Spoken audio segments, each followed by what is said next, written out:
بسم اللہ الرحمن الرحیم۔ السلام علیکم۔ حضرت امام حسین کی داستان کربلا لے کر ایک بار پھر حاضر خدمت ہوں۔ اگر آپ کو پسند آتی ہے تو کمنٹس باکس میں حضرت امام حسین کا نام ضرور کمنٹ کریں۔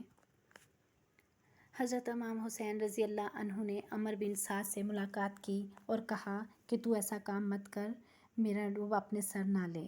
میں تیرے سامنے 3 شرطیں رکھتا ہوں، ان میں سے کوئی ایک مان لے تاکہ تو جہنم میں جانے سے بچ جائے۔ امام حسین نے پہلی شرط پیش کی کہ کہا کہ میں جہاں سے آیا ہوں مجھے وہاں واپس جانے دے۔ اگر تو یہ نہیں کر سکتا تو مجھے کسی اور ملک بھیج دے، میں وہاں اپنی زندگی گزار لوں گا۔ اگر تو یہ بھی نہیں کر سکتا تو مجھے سیدھا یزید کے پاس لے چل، پھر میں جانوں یا یزید، جو فیصلہ ہونا ہوا ہو جائے گا۔ عمر بن سعد کو امام حسین کی یہ شرط پسند آ گئی اور کہنے لگا شرطیں اچھی ہیں، ان 3 شرطوں میں سے کوئی ایک مان لینی چاہیے۔ عمر بن سعد نے قاصد کے ذریعے ابن زیاد تک 3 شرائط پہنچائیں۔ جب تک ابن زیاد تک 3 شرائط پہنچی تو یہ بدقسمتی سے ابن زیاد کے پاس ایک شخص بیٹھا تھا جس کا نام شمر ذی جوشن تھا۔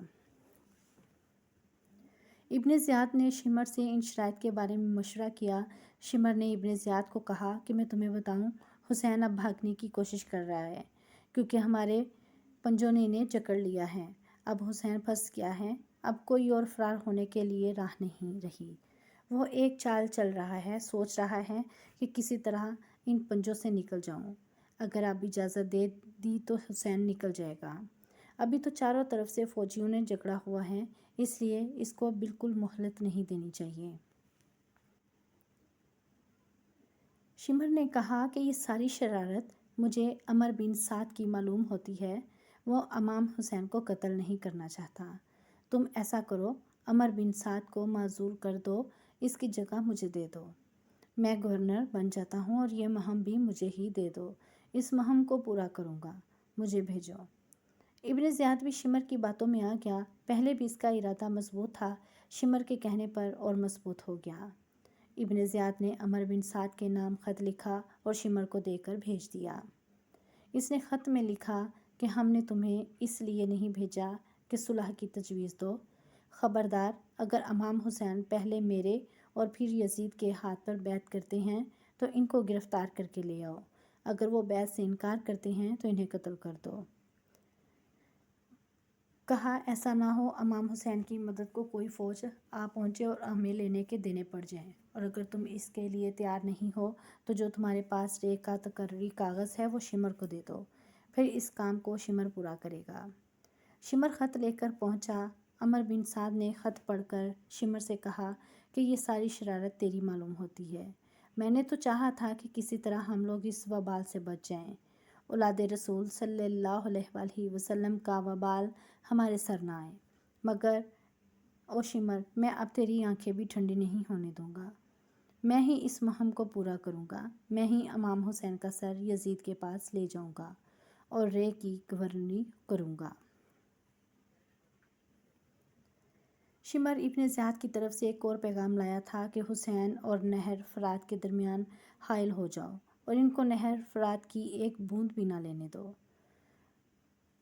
چنانچہ شمر کے آنے سے بات واضح طور پر عمر بن سعد نے امام حسین کو اطلاع کر دی کہ اب صرف 2 ہی راستے ہیں، یا تو بیعت کرو یا پھر مقابلہ کرو۔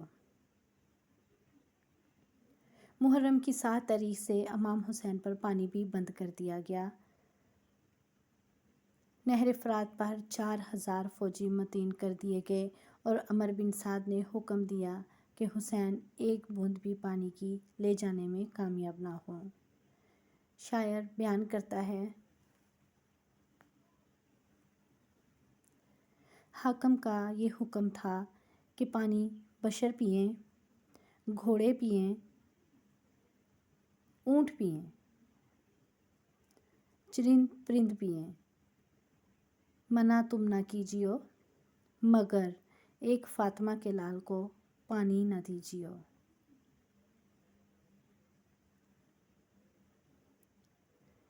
وہ نہر فرات جس کا پانی یہودی عیسائی کتے بلے سب پی رہے تھے، اس نہر فرات کا پانی آل رسول صلی اللہ علیہ وسلم پر بند کر دیا گیا، ان کے ساتھیوں پر بند کر دیا گیا۔ لعنتیوں نے کس پر پانی بند کیا؟ جس کا نانا مالک کوثر ہے اور باپ ساقی کوثر ہے۔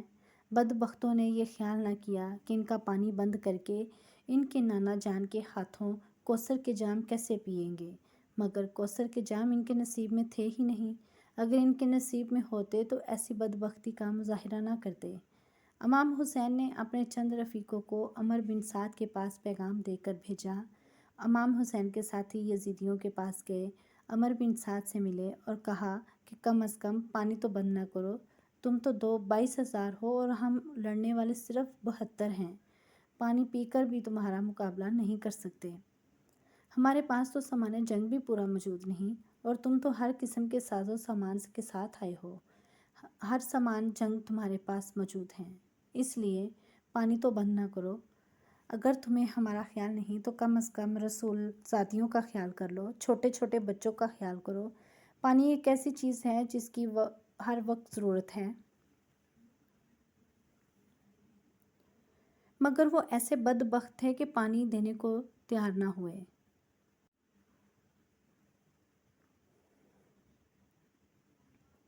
یاد رکھو کہ یہ سب حجتیں قائم ہو رہی تھیں تاکہ یہ بدبخت بروز قیامت اللہ کی بارگاہ میں کوئی عذر نہ پیش کر سکیں، اللہ کو یہ نہ کہہ سکیں کہ اے اللہ، تیرے نبی صلی اللہ علیہ وسلم کا نواسہ ہم سے پانی مانگتا تو ہم ضرور دیتے، انہوں نے ہم سے پانی مانگا ہی نہیں۔ اس لیے امام حسین نے حجت قائم کی تاکہ فرشتے لکھ لیں اور قیامت کے دن اللہ کے سامنے کسی قسم کا بہانہ نہ بنا سکیں کہ امام حسین نے تو ہم سے پانی مانگا ہی نہیں، اور جب قیامت کے روز مقدمہ پیش ہو تو یہ بات بھی سامنے آ جائے کہ ان ظالموں نے مانگنے کے باوجود پانی نہیں دیا۔ مختصر یہ کہ محرم کی 9ویں تاریخ آ گئی۔ حضرت امام حسین رضی اللہ عنہ نے لشکر یزید کے سامنے ایک خطبہ دیا، ایک بیان کیا۔ اس خطبے کا ایک ایک حرف اس بات کی روشن دلیل ہے کہ امام حسین نے اتنی بڑی قربانی کس مقصد کے لیے دی تھی۔ یزیدی لشکر کے سامنے فاطمہ زہرا کی آنکھوں کا تارا، نبی پاک صلی اللہ علیہ وسلم کی آنکھوں کا جگر پارا، خطبہ ارشاد فرما رہا ہے۔ امام حسین نے اللہ عز و جل کی حمد و ثنا اور نبی پاک صلی اللہ علیہ وسلم پر درود و سلام بھیجنے کے بعد فرمایا، اے لوگو، میرے نانا جان کا فرمان ہے کہ اگر کوئی مسلمان ایسے ظالم بادشاہ کو دیکھے جو اللہ کی حلال کردہ چیزوں کو حرام اور حرام کردہ چیزوں کو حلال قرار دیتے اور سنت کو مٹائے اور برائی کو رائج کرے، لوگوں کے پیسوں کو اپنا مال سمجھے، جو قوم کی امانت ہے، اور اللہ کے بندوں پر ظلم و زیادتی کرے، ظلم و زیادتی کے ساتھ ان پر حکومت کرے، اور دیکھنے والا مسلمان اس ظالم بادشاہ کے خلاف طاقت ہونے کے باوجود کچھ نہ کرے، تو اللہ کو حق پہنچتا ہے کہ وہ کل قیامت کے دن اس کو بھی جہنم میں داخل کر دے۔ امام حسین نے یزیدیوں سے فرمایا، آگاہ ہو جاؤ، یزید بھی یہی کام کر رہا ہے۔ یزید اور اس کے ساتھیوں نے اللہ کی اور اس کے رسول کی اطاعت چھوڑ دی ہے اور شیطان کی اطاعت اختیار کر لی ہے۔ یزید سنت کو مٹا رہا ہے اور برائی کو رائج کر رہا ہے، اللہ کی حلال کردہ چیزوں کو حرام اور حرام کردہ چیزوں کو حلال کر رہا ہے، ظلم و زیادتی کے ساتھ لوگوں پر حکومت کر رہا ہے۔ امام حسین نے کہا، میں اس چیز کا زیادہ حق رکھتا ہوں کہ میدان عمل میں آؤں اور اچھائی اور برائی میں فرق واضح کروں، کیونکہ جس دین کے نظام کو درہم برہم کیا جا رہا ہے وہ دین میرے نانے کا دین ہے، یہ گلشن اسلام میرے نانا کا گلشن ہے اور میں اس کا محافظ ہوں۔ مجھ پر زیادہ ذمہ داری رائج ہوتی ہے کہ میں اس گلشن اسلام کی حفاظت کروں۔ امام حسین کا یہ خطبہ اس بات کی روشن دلیل ہے کہ آپ نے یہ جنگ اپنے لیے نہیں لڑی، اپنی حکومت بنانے کے لیے بندے شہید نہیں کروائے، بلکہ یہ قربانی اللہ اور اس کے رسول کے دین کی حفاظت کے لیے دی۔ آپ نے کہا، میں اس اسلام کو خزاں کا شکار نہیں ہونے دوں گا۔ یہ سب حجتیں قائم ہو رہی تھیں، پانی مانگنا، تقریریں کرنا، سب حجت تھی تاکہ بروز قیامت اللہ کے سامنے کوئی بہانہ نہ بنا سکیں۔ امام حسین تقریریں فرما رہے تھے، اب یزیدیوں کے پاس کوئی بہانہ باقی نہ بچا تھا جو کل بروز قیامت اللہ کے سامنے بنا سکیں۔ محرم کی 9 تاریخ آئی، یزید لشکر میں نعرے بجنے لگے، نعرے مطلب بڑے بڑے ڈھول بجنے لگے۔ یہ اعلان جنگ تھا۔ یزیدی امام حسین کو جنگ کرنے کی دعوت دے رہے تھے۔ امام حسین اور ان کے ساتھی خیموں میں بیٹھے دیکھ رہے تھے۔ امام حسین نے اپنے چند ساتھیوں کو حکم دیا کہ عمر بن سعد کے پاس جاؤ اور اسے کہو کہ مجھے صرف 1 رات کی مہلت دے دو، کل تم لوگ جو کرنا چاہو کر لینا۔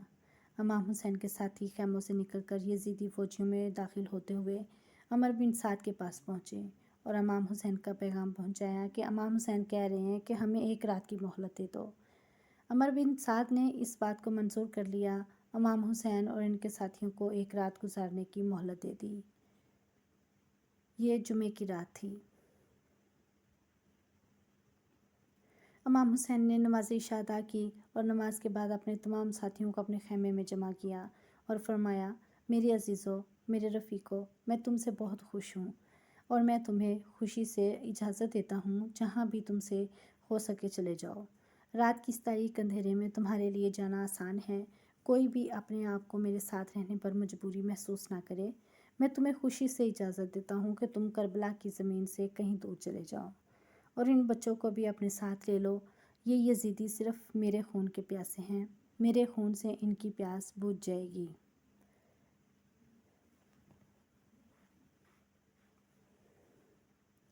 کیا شان تھی امام حسین کی، کیا بہادری تھی میرے حسین کی کہ جو 72 کے ہوتے ہوئے چراغ بجھا بجھا کر کہہ رہا تھا کہ جس نے جانا ہے جا سکتا ہے۔ میرے عزیزو، تمہیں کوئی نہیں دیکھے گا۔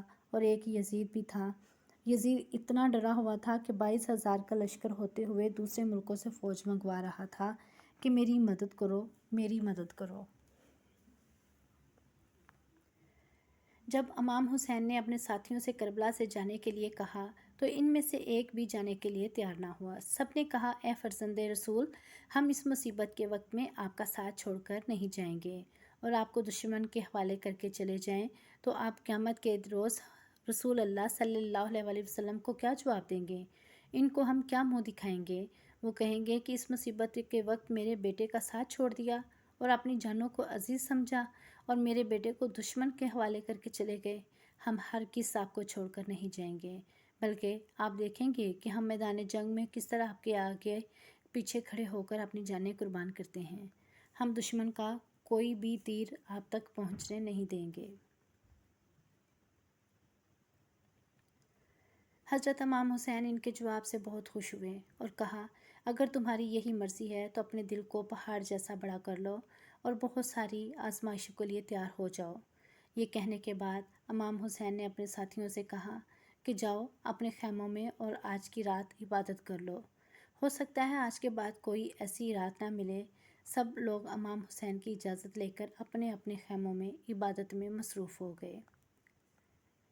سب کے چلے جانے کے بعد امام حسین بھی عبادت میں مصروف ہوئے۔ امام حسین رضی اللہ عنہ قرآن پاک پڑھتے رہے کہ اچانک آپ کو اونگ آئی اور سو گئے اور خواب میں نبی پاک صلی اللہ علیہ وسلم کی زیارت ہوئی۔